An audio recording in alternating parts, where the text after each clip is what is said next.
Now that Clark has returned from his Warworld Saga, what will it mean for his son John and his time as Earth's Man of Steel? Well, let's hop into the pages of Superman, Son of Kal-El, issue number 16, and find out together, shall we? So then, as we join the book, we're actually treated to a fun little flashback to the day wherein John's super hearing first kicked in, and in a nice bit of continuity, Tom Taylor is also sure to invoke the black-suited, bearded version of Superman that was running around at that time. The main takeaway, of course, is that John and Clark have always had a very special relationship. Superman was always John's North Star, and now that he's gone, he feels himself a lot more lost and adrift. That's not to say that he's going to let it beat him down forever, though John continues to stay resolute. In fact, a lot of good things have happened in the last little bit. John and his allies managed to take down Henry Bendix and rescue Gamora from his tyranny. With no one trying to kill him or massive conspiracies to unravel, things are going back to normal for John. Well, at least as normal as they are when you're the son of Superman.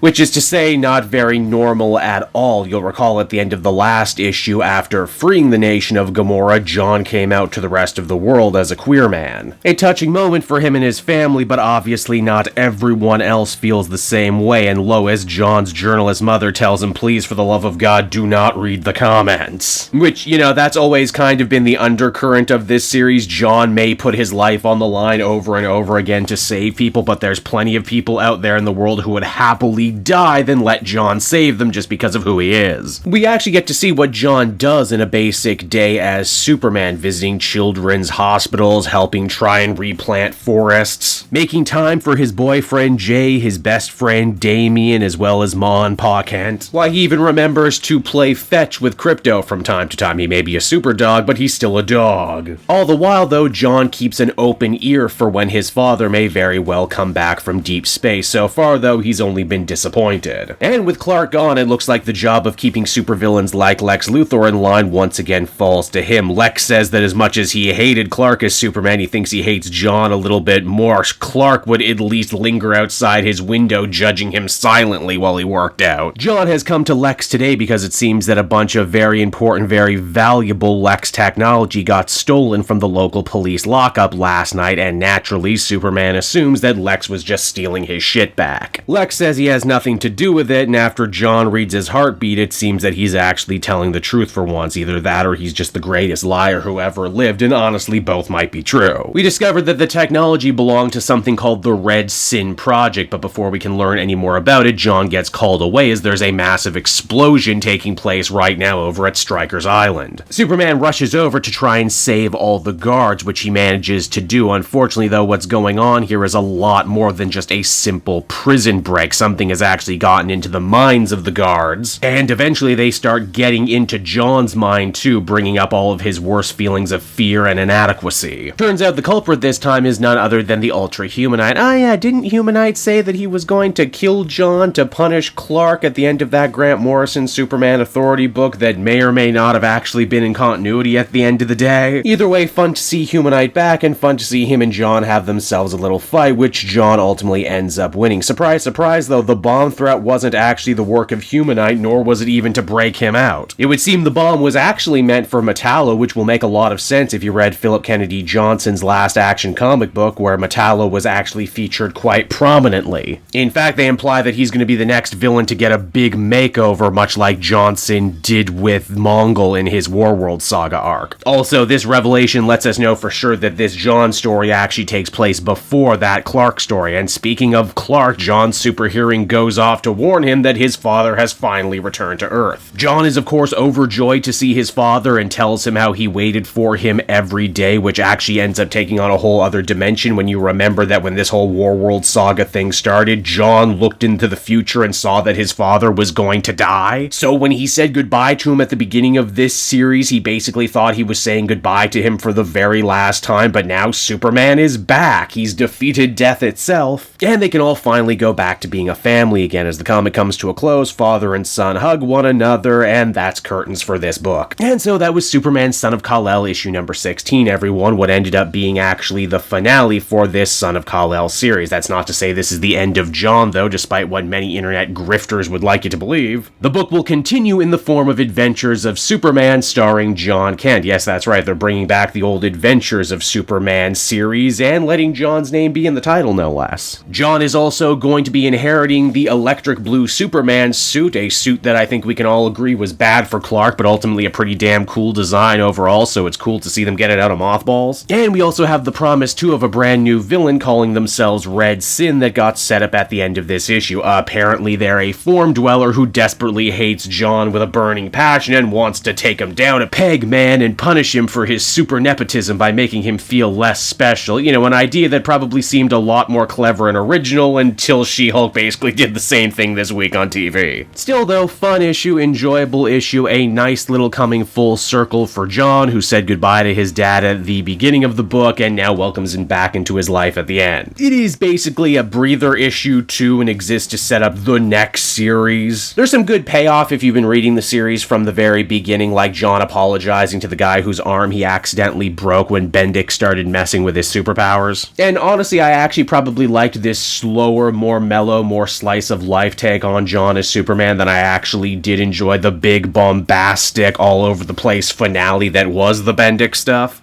Overall, I'd feel comfortable giving this one a 7.5 out of 10, and I'm definitely interested to see where Adventures of Superman goes from here, especially now as it seems that all the Superman family of books are going to be much more interconnected than ever before. Hey there everyone, Kate Joel again, and I just want to thank you so much for watching to the end of the video. It means a lot to me. And hey, if you enjoyed the book I covered in this issue and want some comics of your own, might I recommend Book Depository? It's my #1 place for shopping for comic book trades. You get a great price, and if you use my link down in the description, you'll actually be helping me out at the same time. You get something, I get something, everybody wins, right? So until next time everyone, I've been Joel, and I will see you in the next video. Bye-bye.